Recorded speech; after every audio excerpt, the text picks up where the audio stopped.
Lahat po magsabi ng praise the Lord. Hallelujah. Let us open our Bible on Jeremiah chapter 18 verse 4. Pakibasa po.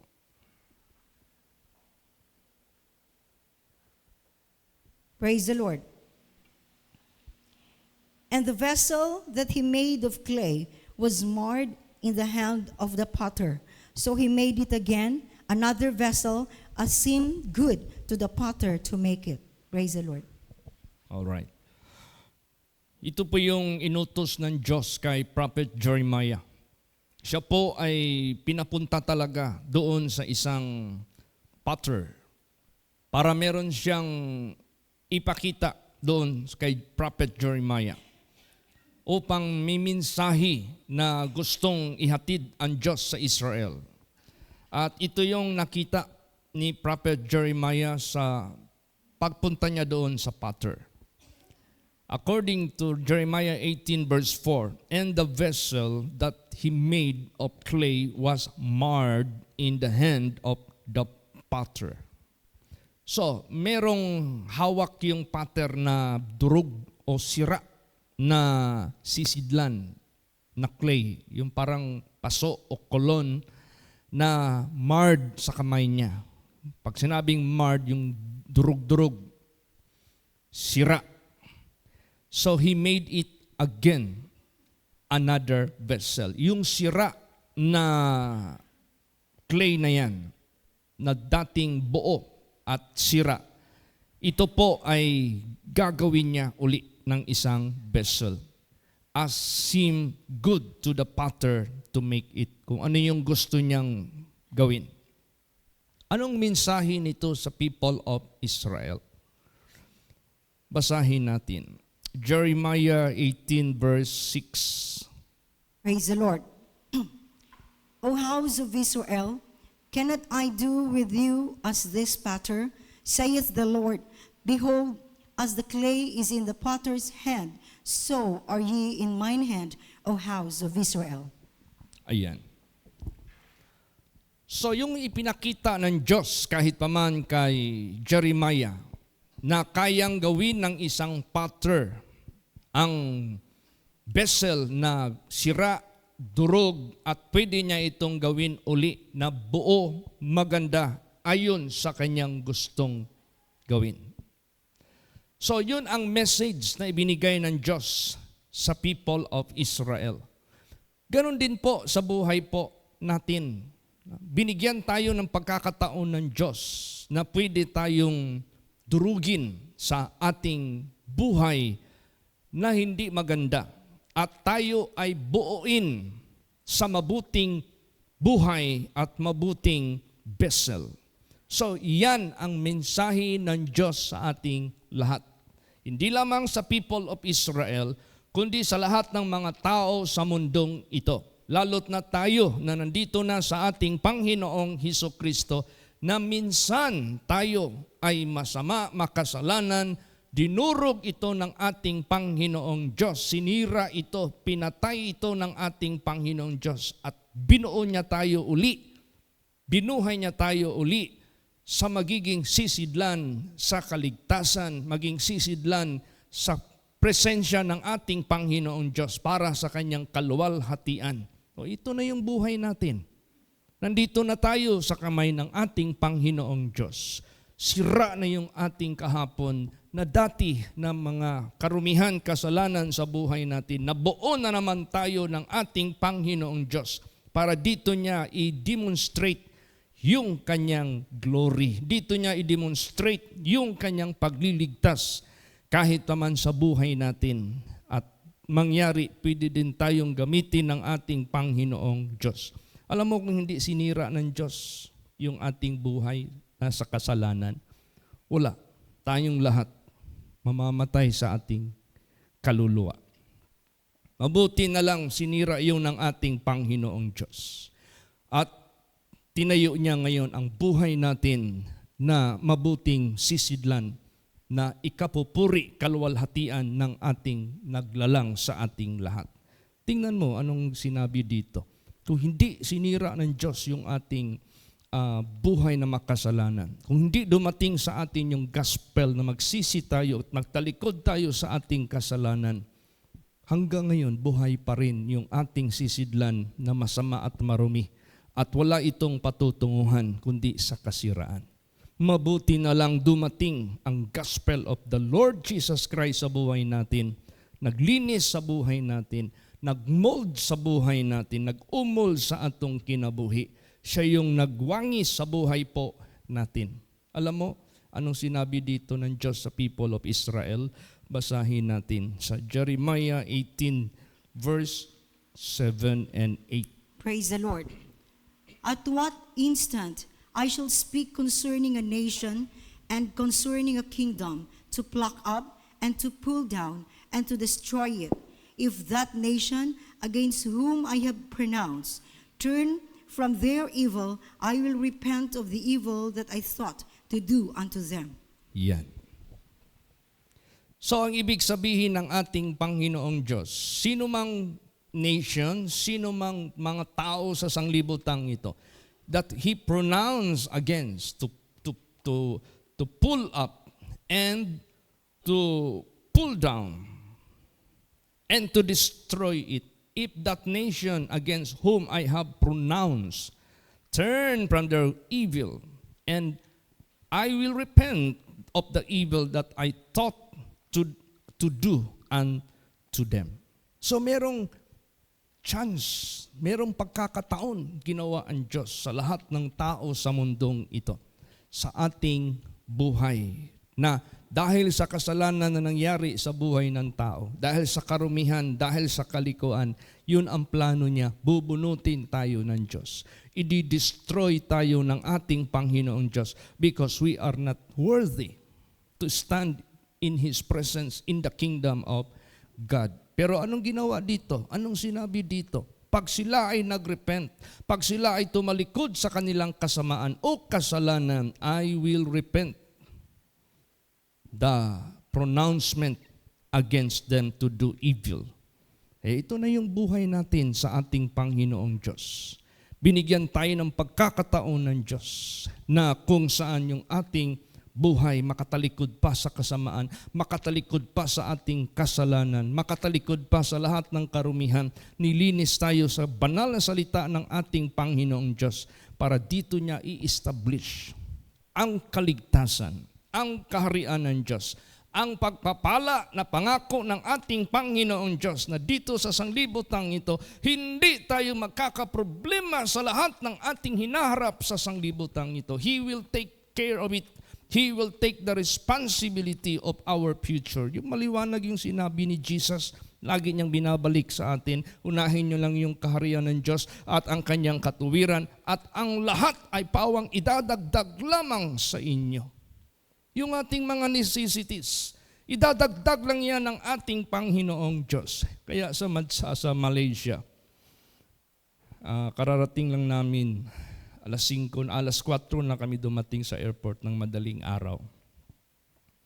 Pitsa 6. See? Ang drive doon sa mga anak ng Diyos, kailangan talaga lahat ng mga anak ng Diyos, magpakatibay kayo sa Kanya. Magpakatatag kayo sa Kanya kasi ang plano ng Diyos, iligtas kayo, pati ang inyong mga anak, pati ang inyong mga apo. So therefore, kailangan ang Word of God wag mawala, wag mahinto sa lugar na ito. Kasi ito lang yung mag-guide sa atin, ito lang yung maglilid sa atin para itong pagkain, higit pa sa pagkain na mag-sustain sa buhay natin, sapagkat ito'y magsusustain sa buhay na walang hanggan na in-establish ng Diyos through the gospel of our Lord Jesus Christ by faith. At in-encourage ko sila. We will be buying, we will be possessing properties in this country to establish the church, to establish the work of the ministry. We will be having, we will be possessing all necessities for the work of the ministry. Kailangan itong Sandakan Congregation Malaysia, kayo ang sentro ng Sabah, kayo ang ginawang sentro ng Malaysia congregation, gamitin kayo ng Diyos to spread the salvation of God, to spread the good news of God as far as Australia, as far as Indonesia, as far as West Malaysia, kung saan man. So kailangan ma-establish kayo dito. Praise the Lord. Tulad itong main church natin. Bakit nag-a-aspire tayo ng malaking simbahan? Bakit nag-a-aspire tayo ng mga facilities para sa work of the ministry? Dahil ang objective niyan is to accommodate the saves. Ang purpose niyan is to accelerate many workers of the Lord, to accelerate many missions to the world. Yan ang gusto ng ating Panginoong Diyos. Now, except God bless us, except God will do it for us. Maliban gagawin ito ng Diyos sa buhay natin. Tingnan mo yun dito. Siya yung pattern eh. Ano yung gusto niyang gawin sa atin? Mangyayari yan. Kaya lahat ng mga related sa gawain ng ating Panginoong Diyos, let us have full support for this. Let us have full concern for this. Kasi wala na, bilang na lang eh. Bilang na lang yung taon natin sa sanglibutang ito. So we have to do it maximum through the power of God. Ngayon, siya yung pattern. Magagawa niya ang lahat. Anong plano niya? Nagagawin niya sa atin, nagagamitin niya tayo as a vessel unto honor, sanctified, meet for the master's use. Tingnan mo paano ginamit ng Diyos si Shadrach, Meshach, Abednego, Daniel, Joseph. Di ba? Dahil sa kanilang paninindigan sa banal na salita ng Diyos, God blessed them, God used them mightily, effectively, na-establish ang work of the ministry. Kaya ganun din sa buhay po natin. So I encourage sumi na nagpa-pray na doon. Bunga ng aking encouragement, preaching by the leading of Jesus Christ. May nag-forward doon. Pastor Chit, prayhan mo ako. I want to help the work of the ministry. At hindi lang basta help na kung anong help, but buying properties, building church, buying all necessities for the use of the work of the ministry. Kasi sabi ko sa kanila, not unless God enable us, not unless God will make us able ministers, wala tayong magagawa. Kaya gusto ng ating Panginoong Diyos, lift up your hands unto God and say, here I am, Lord, make me your clean vessel and use me in your own pleasure and I will be doing your pleasure. Ano yung pleasure ng Diyos dito sa mundo? Magliligtas na magliligtas from generation to generation. Kung hindi tayo ibibless ng ating Panginoong Diyos, we cannot go anywhere. We cannot give something to those kailangan nating bibigyan. We cannot visit them na dapat nating bibisitahan. We cannot ask them to come and accommodate them na mabless sila sa ministry na ito if God will not bless us. Praise the Lord. Kaya ang importante niyan, temporary man ang material, temporary man ang mga bagay na mahahawakan, makikita natin. Pero ang idulot ng eternal benefits, yan ang dapat nating titingnan. Ilan ang kinuha ng Diyos ng mga membro sa Zamboanga? Ilan ang kinuha ng Diyos ang membro sa lahat ng kongregasyon sa Malaysia? But what is important, they are saved.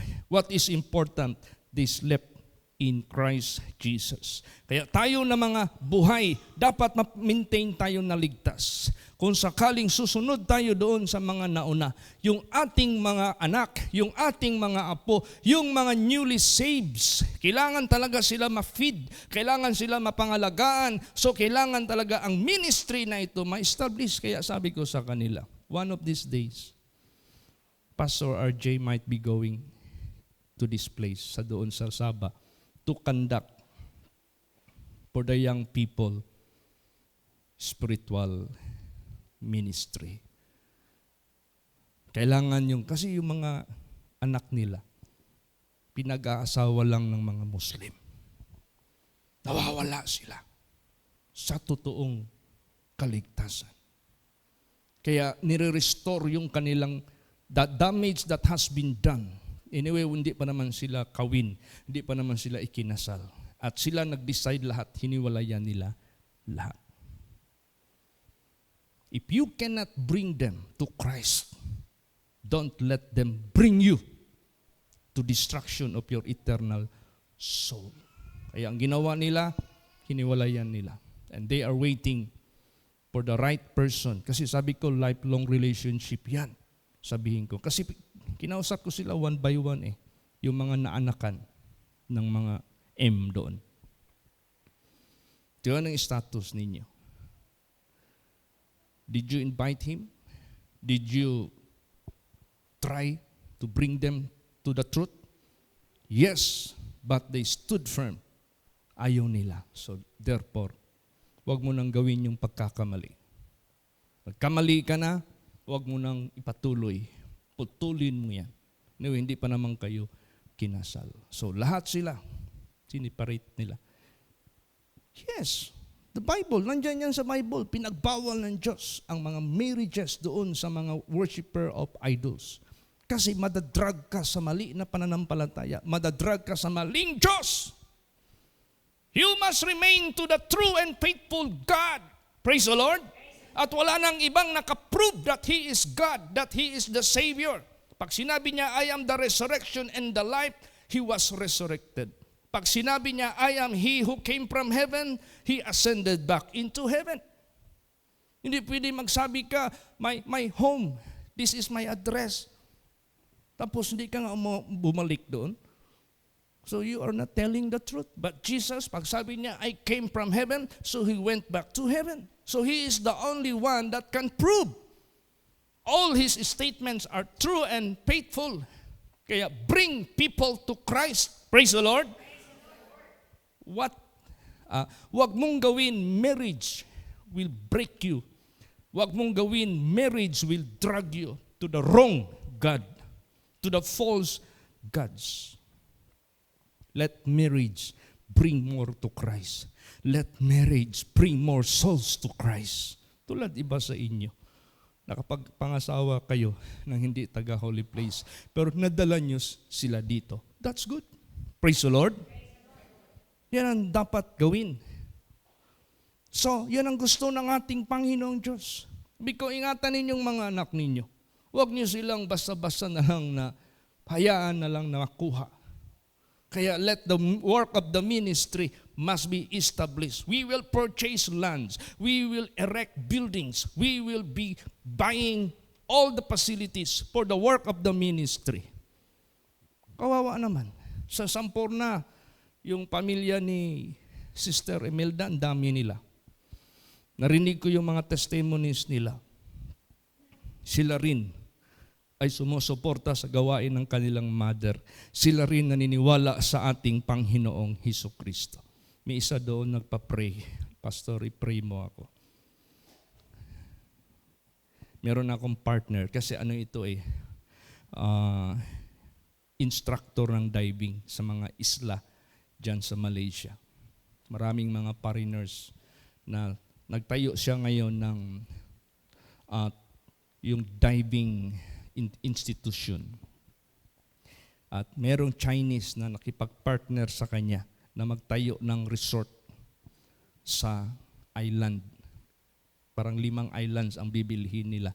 5 resorts ang itatayo nila. Then sabi niya, Pastor, I want to help my mother to purchase land or whatever and put up the church. Kasi yung papa nila, active siya ang nag-i-special number, si Brother James. Praise the Lord. So yun ang pinray namin. Nag-bless kami doon sa office niya na bagong itinayo ng diving institution. Sabi ko, yan ang prayer ko. Alam mo, pag sinabi natin, let the work of the ministry be established. We will be possessing lands. We will be erecting churches. Gagawin niya ng ating Panginoong Diyos. Praise the Lord. He is the potter. We are just the clay. One thing ang gusto ng ating Panginoong Diyos, let not evil Wala nang masama sa buhay natin na magro-rule sa buhay natin that has been destroyed by the gospel of our Lord Jesus Christ. And the new vessel is being made by the potter. Kailangan tayong lahat maging sisidlan sa kanyang kapurihan, sa kanyang mga gawain. Then nag-text sa akin si Pastora Melz, Pastor, yung unang transaction niya na pinapray mo, na-pray sa iyo, okay na. Success. Naging successful. Meron pang mga transaction. Then i-pray natin kasi yung si Tip-Tip, kailangan operahan sa liver. Praise the Lord. Let's pray for him. Then, meron dong Chinese girl na once, nung una, nagpa-pray siya sa akin. Kasi yung mother niya naka-attend doon sa atin. Nag-aral siya sa KL. Then, ang problema niya doon, meron siyang nightmare. Yung panaginip niya, every night, hinahabol siya ng diablo na patayin siya. So, hindi na siya makatulog. That caused her to status of depressed. Delikado na yun eh. Baka maganon na yun. Then over the phone, he was a student at that time. Pag-pray sa kanya, rebuke Jesus' name. Then she was delivered. Sa tagal ng panahon, yung pala nakagraduate siya. Sa tagal ng panahon, yung pala nag-teach na siya. Sa tagal ng panahon, nagtayo siya ng sariling school. At doon kami nag-service. Sa Samporna na yan, nandoon yung dating estudyante na naprayhan. Then, I let her testimony. Binalik niya yung experience niya. Praise the Lord. Sabi niya, puji Tuhan. After I was prayed through the servant of God, at that time, nawala yung panaginip ko. Nakabawi ako sa physical ko. Nakapag-graduate ako. And now, I have my very own school. English yung tinuturo niya. Praise the Lord. And they are the fruits of the work of the ministry. Kaya yung sabi ko, you must buy properties. You must establish churches. You must continue. Kung mawala na tayo, at least may iniwan tayo sa mga anak natin na makapagpatuloy kasama ng kanilang pamilya. Praise the Lord. This ministry. Yung tingnan mo yung sinabi ni David. One thing have I desired and will I seek after, that I may dwell in the house of the Lord all the days of my life, to behold the beauty of the Lord and to inquire in His temple. Surely goodness and mercy shall follow me, and I will dwell in the house of the Lord forever. So the house of the Lord is the most important place for those who believe God, for those who are enlightened, for those who were changed from sin to righteousness, from darkness to light. Ito yung pinaka-importante. Tingnan mo, sa faith natin kay Jesus Christ, nakabili tayo. Nakatayo tayo ng simbahan.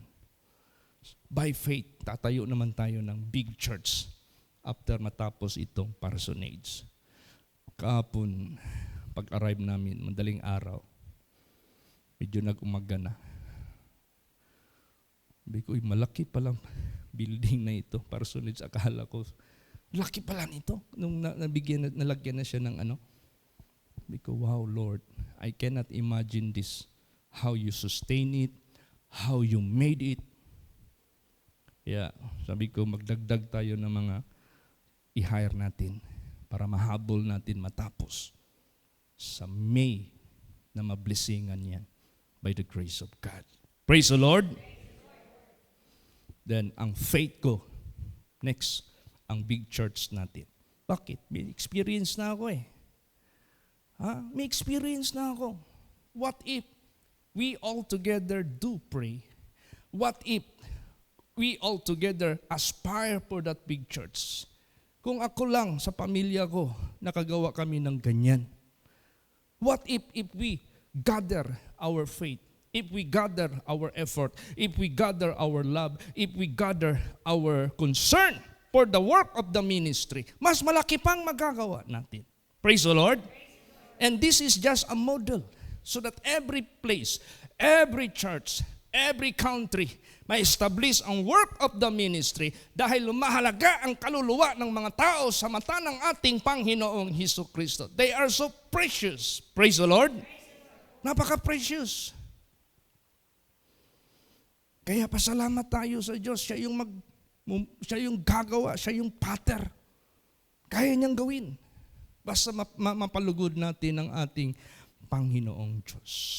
Kaya tayo na nandito na kay Lord Jesus Christ, kailangan tayo magpatuloy. Kailangan tayo magpatuloy. Pray natin si Sister Borsing or Deborah. Gusto niya mag-transfer ng trabaho sa Emirates Airlines para ma-promote yung kanyang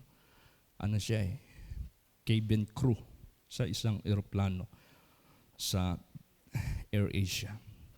Gusto niya maglipat sa para ma-elevate. Tsaka ang palda doon sa Emirates Airlines, mas mahaba, mas desente. So let's support Sister Borsing. Praise the Lord. Nung last kong punta doon, piniriprehan ko pa lang yan na estudyante pa lang yan, nagtitraining pa lang yan, maging stewardess. Ngayon, tingnan mo, 2 years na pala siya sa AirAsia. Pwede na siyang mag-apply sa Emirates Airline. Because she has the heart to support the work of the ministry. She has the heart to support. Kaya yung ating mga anak, ito na yung gagamitin ng ating Panginoon Diyos. That is why they must be preserved. They must be sustained. Every place, every country, saan man sa mundong ito, where the believers of God, which Jesus Christ saved, must be fed. Must be fed by the Word of God. Paano ma-fed kung walang work of the ministry? So may posibilidad na ang KK natin ma-open yan. If there is already Sandakan congregation, if there is already Samporna congregation, Serimusta, merong coming na yung KK congregation. May mga iilan na rin tayong mga members doon na gusto nang mag-full-time, magpagamit sa ating Panginoong Diyos. The more, much the better. Praise the Lord, para sa gawain ng ating Panginoong Diyos. So tayo na nandito na kay Jesus, careful tayo. Huwag tayong paisi-isi. Bakit? Pwedeng mabaliktad ang mundo natin. Basahin natin. Jeremiah 18:9 and 10. Praise the Lord. And at what instant I shall speak concerning a nation and concerning a kingdom, to build and to plant it, if it do evil in my sight, that it obey not my voice, then I will repent of the good wherewith I said I would benefit them. Yan. So kung hindi tayo mag-ingat, pwedeng mabaliktad ang mundo natin. If God has an intention to build and to plant us, pwede itong makancel, pwede itong mabaliktad. Basta gagawa tayo kung gagawa tayo ng masama. So ano ngayon ang importante sa buhay natin? Keep in touch with Jesus. Ano pa? Meditate the Word of God day and night. Ano pa? Let the fear of God rule in our heart. Yung mensahe kaninang umaga. Remember to keep the commandments of God. Lagi natin yan gagawin. Ma-preserve tayo. Hindi mabaliktad ang mundo natin. Ang paggamit ng Diyos sa atin tuloy-tuloy. Ang pag-bless ng Diyos sa atin tuloy-tuloy. Alam mo ang gusto ni Jesus Christ? Huwag tayong magsayang ng panahon. Huwag tayong mag-on and off, on and off, on and... Huwag! You are wasting time. Kaya nga sabi nga ng Diyos dyan kay Ephraim, Ephraim, anong gagawin ko sa iyo? You are like a cloud in the morning. You are like a dew in the morning. Mawala bigla. Magbago bigla. Kaya sa buhay natin, keep on doing what is right and good in the eyes of God. Be steadfast. Be unmovable. always abounding in the works of the Lord. Hindi ka man mag-abound sa works of the Lord kung hindi consistent yung iyong faith, kung hindi consistent yung iyong obedience, kung hindi consistent ang iyong pagsunod sa ating Panginoong Diyos. Kaya ingat tayo na hindi mabaliktad ang mundo natin. Kung sa permero nating pamumuhay na masama tayo, papunta tayo sa kapahamakan, binaliktad ng Diyos, napatawad tayo, nakatalikod tayo sa kasalanan, ginawa niya tayong save, ginawa niya tayong sisidlan, then mag-ingat tayo na hindi ito mabaliktad. Praise the Lord. Kaya anong warning ng Diyos sa Israel? Basa or Judah. Jeremiah 18 verse 11. Praise the Lord. Now therefore go to, speak to the men of Judah and to the inhabitants of Jerusalem, saying, Thus saith the Lord, Behold, I frame evil against you, and devise a device against you. Return ye now every one from his evil way, and make your ways and your doings good. Yan. Marami pang mga taong ililigtas ang Diyos. Marami pang mga tao. Kaya na naman nag-chat sa akin si Pastora Grace Lynn. Pastor, mayroong nadala dito si Sister Deborah. Kasamahan niya sa trabaho niya. Nag-receive siya kay Lord Jesus Christ. So, the saves are adding. No? Nagdadagdag yung mga nililigtas ng ating Panginoong Diyos. So, kaya sa buhay natin, marami pang mga tao na nasa kasamaan, nasa kasalanan, na binibigyan ng Diyos ng pagkakataon na mabasag yung kanilang dating anyo at ibubuo na naman sila ng Diyos sa magandang anyo ng isang sisidlan na ikapupuri sa Diyos at para sa kanilang kaligtasan. Praise the Lord. Naalaala niya si King Nebuchadnezzar na merong revelation ang Diyos sa kanya dahil may nakita ang Diyos sa kanya na hindi right spirit. So, anong revelation ng Diyos sa kanya? Basahin natin. Daniel 4:23. Praise the Lord.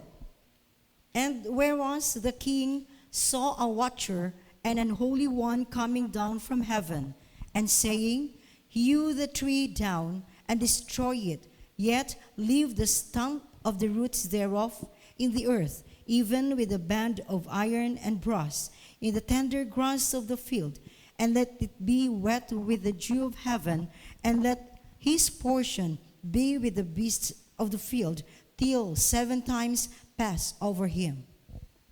Ayan. Alam mo, anong nangyari dito kay King Nebuchadnezzar? After this revelation was revealed to him, at the end of the 12 months, he was walking in his kingdom. At doon na siya nagmamayabang. Nagsabi na siya, hindi ba ako ang gumawa nito? Hindi ba ako ang naglalang nito? Hindi ba ako? Puro na lang ako. Puro na lang ako. Puro na lang ako. Nagmayabang talaga ng husto si King Nebuchadnezzar.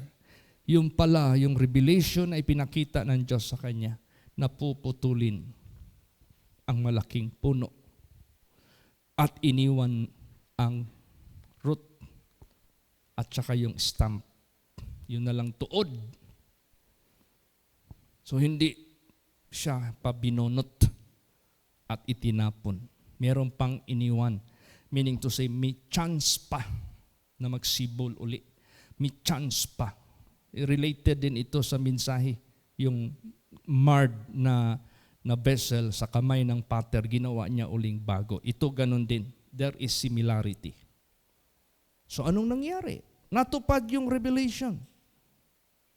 After nagmayabang siya, nawalan siya ng bait, then he was out from his palace. At doon siya nagtira sa damuhan. Hanggang 7 times pinadaan ng Diyos sa kanya. Nung binigyan na siya ng Diyos ng understanding, doon na niya na-realize ang lahat. Basahin natin. Daniel 3:37. 4 pala, sorry. Praise the Lord. Now I, Nebuchadnezzar, praise and extol and honor the King of heaven, all whose works are truth and his ways judgment, and those that walk in pride he is able to abase. Yan. After he realized everything, after he repented, nagsisi siya, na-realize niya ang lahat, binalik ng Diyos sa kanya ang kaharian. Nagsibol na naman. Nirenew lang ng Diyos yung kanyang isip, yung kanyang puso na mali. Tinama lang ng Diyos. Kinorek lang siya ng ating buhay na Diyos. So doon na, nagsabi na siya, Now I, Nebuchadnezzar, praise and extol and honor the King of heaven, all whose works are truth and his ways judgment, and those that walk in pride he is able to abase. Naranasan niya yan sa aktual niyang pamumuhay. But he repented. Naranasan niya sa kanyang buhay, but he changed. Ang Diyos na ang kanyang tinaas, hindi na ang kanyang sarili. Ang Diyos na ang kanyang pinuri, hindi na ang kanyang sarili. After God put him to a realization, pinutol ang malaking kahoy. Iniwan lang yung stump and root para may chance pa siyang magsibol. If he will repent, nagrepent siya. To God be the glory. Kaya sa buhay natin, huwag mag-question sa Diyos, Lord, bakit hanggang ngayon hindi pa nag-grant yung hinihingi ko sa iyo? Lord, hanggang ngayon, bakit hindi pa binigay mo sa akin yung hinihingi ko sa iyo? Puro ka lang question sa nangyayari sa buhay mo. But you never ask yourself, nagawa mo ba ang yung good and acceptable in the eyes of God? Ang gusto ng ating Panginoong Diyos, ma-establish yung ating goodness, yung ating paglilingkod, yung ating righteousness, yung ating obedience dyan sa Kanya consistently. Huwag pahinto-hinto. Praise the Lord. Tuloy-tuloy yan. Mag-aral ka. Maghinto-hinto ka, makagraduate ka ba? Hindi. Natanggap mo ba yung diploma? Hindi. Magtrabaho ka kung hindi ka magtuloy-tuloy, ma-promote ka ba? Hindi. So ganun din sa spiritual life natin. Tuloy-tuloy talaga. Be not be weary and well-doing, for in due season you will reap if you faint not. God will make all things beautiful in His time. Praise the Lord. Hawak ng Diyos tayo eh. Siya yung potter eh. Clay tayo. Huwag ka mag-complain ng complain. More ng more. Parang sabihin mo na lang, mali ka Lord. Parang sabihin mo na lang, unfaithful ka Lord. Parang sabihin mo na lang, sinungaling ka Lord. Yan ang pinaka masama na gawin ng tao. Kaya anong sinabi dito? Isaiah 45 verse 9. Praise the Lord. Woe unto him that striveth with his maker. Let the potsherd strive with the potsherds of the earth. Shall the clay say to him that fashioneth it, What makest thou? Or thy work him hath no hands? Ayan. Kawawa yung sino man na lumalaban ka, nag-o-oppose ka, nag-question ka, nagbi-blame ka sa kanya. Kini-question mo yung nangyayari sa buhay mo. Sabihin ba ng clay doon sa nag-form sa kanya, bakit mo ako ginawa na ganito? Ikaw na gumagawa na walang mga kamay. So, ibig sabihin yan, nagkulang ka sa faith sa Diyos. Nagkulang ka sa magandang relationship dyan sa ating Panginoong Diyos. Huwag mong sirain yan. I-maintain mo yan, i-establish mo yan. Praise the Lord. Napaka-importante yan sa buhay natin. Mangyayari lahat ang kanyang mga pangako. Kaya, remember this, He is the potter, we are the clay. Binigyan tayo ng Diyos ng pagkakataon, mabasag lahat ng ating dating anyo para i-establish niya tayo ng bagong sisidlan, na bagong buhay, marangal, banal, matuwid, kaya-aya sa Kanya para tayo ay gagamitin ng Diyos, magpupulfill tayo ng Kanyang good pleasure sa mundong ito. Basahin pa natin. Romans 9:20 hanggang 23. Praise the Lord. Nay, but, O man, who art thou that repliest against God? Shall the thing formed say to him that formed it, Why hast thou made me thus? Hath not the potter power over the clay of the same lump to make one vessel unto honor and another unto dishonor? What if God, willing to show his wrath and to make his power known, endured with much long-suffering the vessels of wrath fitted to destruction, and that he might make known the riches of his glory to the vessels of mercy, which he had afore prepared unto glory. Ayan. No one can question God. Pwede niyang gawin ang vessel unto destruction. Pwede niyang gawin ang vessel unto honor. Saan nagmamatter? Yung unang mga verses na binasa kanina. Sino man ang country, ang nation na gusto niyang sisirain, subalit nagsisi at tumalikod sa kasalanan, he will repent his proposal against them. But he will establish them. Sino naman din ang gusto niyang i-build and i-plant, pag sila naman ay gumawa ng kasamaan, God will turn it upside down.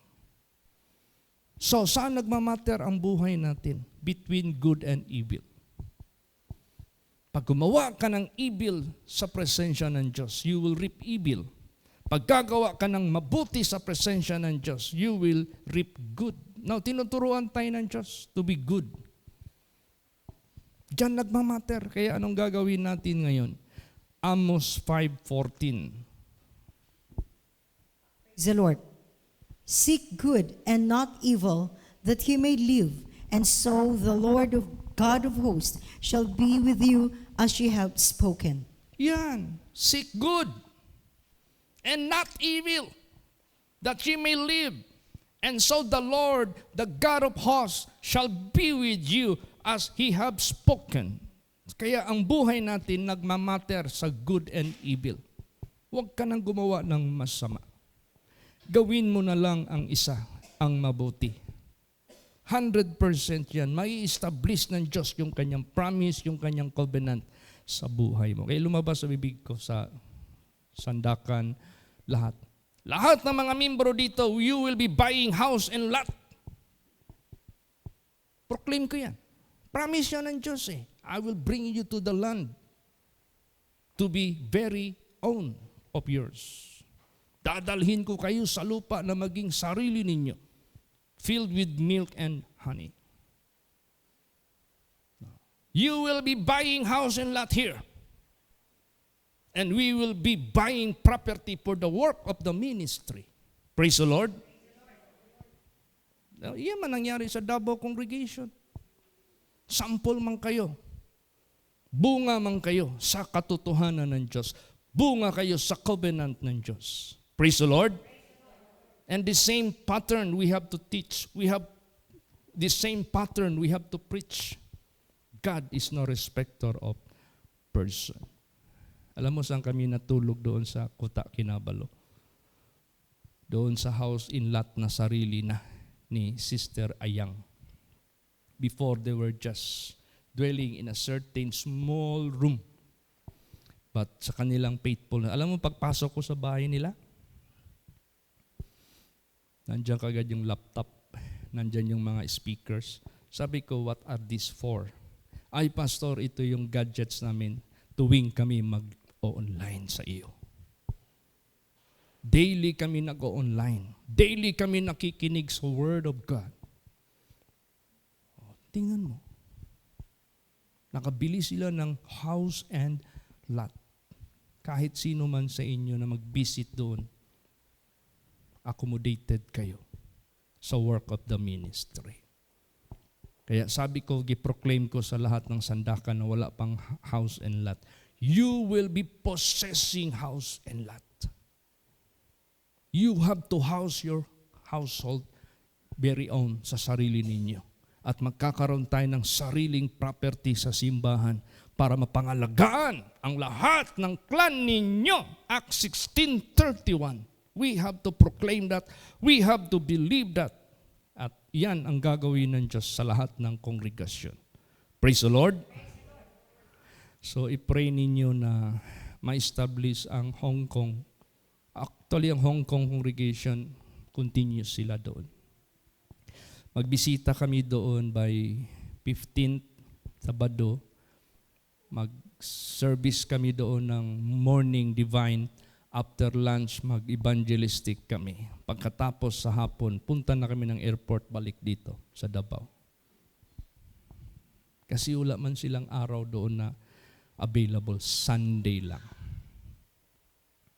Doon na kami sa hotel mismo mag-service. Pastor Tam already went ahead of me. Siya na una doon nagbisita. One day lang din siya doon. Ganun na lang muna. But let's proclaim na magkakaroon doon ng established na work of the ministry. Praise the Lord. Basta saan yung mga saves, they should not be going astray anymore. They must be fed. Kailangan mapakain talaga sila. At salamat tayo, there are members there na tumatayo sa pagbigay ng Word of God. Sister Chat and Sister Cham, mag-ina ito sila. Temporary, nagbibigay sila doon ng Word of God. So dapat talaga ma-establish. Ganun lang, tinan mo si Pastora Edith. Start lang siya as elder. Ngayon, ordained na siya. Praise the Lord. Ordained na siya. By the grace of God. Ngayon, they are planning to buy very own property for the church. Na-establish na ang ating registration doon by the grace of God. Ganun lang yan. Kaya, panahon pa ni Pastor yan. Edit, gustuhon manimo, dili gamiton ko, ikaw. Tapos pinakita sa kanya yung iba-ibang bansa. Ay, tingnan mo, nandoon na sila. Tapos yung panaginip niya na nag-arigato siya, hindi niya alam, doon pala natupad, kaya na-chichi sa kanyang pagbisita. Nag-arigato siya doon. Praise the Lord. Wow. He is the potter. We are the clay. Kaya niyang gagawin. Anong gusto niyang gawin sa atin as a vessel unto honor and glory. Amen? Praise the Lord. Oh, kaya nga sabi ko doon, isali ninyo ang ministry sa pag-prosper ninyo. Isali ninyo ang work of the ministry sa plano ninyo na mga trabaho, transaksyon. Isali ninyo lagi ang ministry. Bakit? Dahil yan ang covenant ng ating Panginoong Diyos. You should not be out of the salvation na ginawa niya sa buhay natin. You must keep yourself doing according to the good pleasure of God. Kasi ang tendency niyan, pag magpaprosper ang mga anak sa Diyos, hihinto sa pag-support sa ministry, hihinto sa pagsimba, mawala, you will be what? Mawawala ka. Machi-change yung image mo. From righteousness to unrighteousness. From holiness to worldliness. Then not knowingly, pag namatay ka, you will regret it forever and ever. Samantalang pag isinama mo ang ministry, isinama mo ang paggawa sa gawain ng Diyos, unlimited ang chance, unlimited ang prosperity, unlimited ang success, unlimited ang paggamit ng Diyos sa buhay mo, plus unlimited yung eternal glory. Maximum yung super blessing ng ating Panginoong Diyos. Kaya, last preaching ko sa KK, sinabihan ko sila, do not belittle God. Huwag niyong maliitin ang Diyos. Sinagsample ko yung LA na nagmayabang masyado sa kanilang mga talent sa pag-act sa kanilang Hollywood movie making. And they belittle God. They despise God. Anong ginawa? Mabuti hindi ang katawan nila ang sinunog. Yun lang mga bahay nila. kung hindi nagsisi yung MC at nag-acknowledge publicly, hindi na hinto yung sunog doon. Kaya sabi ko sa don't belittle God. Kahit maging professional kayo, kahit yayaman kayo, you are still poor, you are still blind, you are still misery. If you belittle God or miserable, pag minaliit mo ang Diyos. Exalt God, honor God, worship God, serve God, and you will receive extraordinary, temporal and eternal glory of God. Praise the Lord. Wala makabigay niyan dito sa mundong ito. He is the only potter na makakagawa niyan. Kaya, nagmatter yung buhay natin kung ano mang resulta na gagawin ng Diyos sa atin between good and evil. Kaya ang advice dito sa atin, basahin natin. Amos 5:15. Praise the Lord. Hate the evil and love the good, and establish judgment in the gate. It may be that the Lord God of hosts will be gracious unto the remnant of Joseph. Yes, look at Joseph. Joseph was able to accommodate the entire clan of his parents. And they were housed in Egypt, in Goshen. God bless him so much. Ganon din sa buhay natin. Paggamitin tayo ng ating Panginoong Diyos. Sabihin ko po sa inyo, marami tayong magagawa para sa kanyang gawain. So, hate the evil.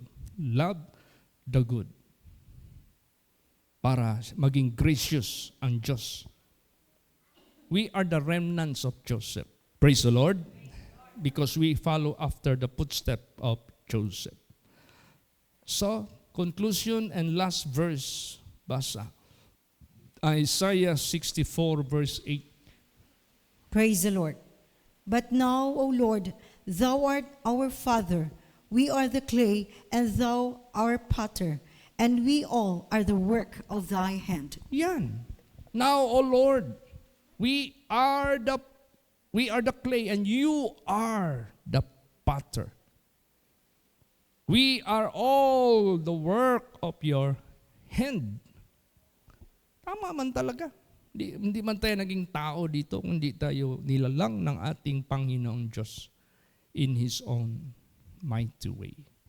Kaya, purihin ang Diyos, pasalamatan natin ang Diyos dahil kaya niyang gagawin as a potter sa buhay natin pag hindi tayo naghinto sa paggawa ng mabuti. Pag naghinto na rin tayo sa paggawa ng masama, gagawin ng Diyos yung kanyang mga pangako. Praise the Lord. Gagamitin na niya ang lahat ng mga anak niya, yung ministry niya ito, palabungin niya, palaguin niya ito, more and more, until Jesus will come, hanggang babalik ang ating Panginoong Hesukristo. So, don't forget, huwag nating kalimutan, kayang gawin ng Diyos. Ano yung kinalugdan niya gagawin sa atin, na mga plano niya, na mag-abound tayo sa mga gawain, i-bless tayo ng ating Panginoong Diyos. Basta consistent tayo para walang masayang na oras, walang masayang na panahon, at ang Diyos, alam niya. He can count. Minsan pag nasa Malaysia ko, chat, nililista niyo yung mga nag-CA dyan, yung mga absent, kung nag-absent, kung present, para ma-account natin ng husto yung kanilang salary. Now, kung tayo marunong magbilang, magtingin, kung present or absent, kung ano man, ang Diyos higit sa lahat. He is the God of accounting. Praise the Lord. Bakit? Sinabi dyan we will give an account. So God is the God of accounting. Kaya pagbutihin natin ng buong puso ang ating paglilingkod sa Diyos. Amen? Praise the Lord. Magsitayo po ang lahat.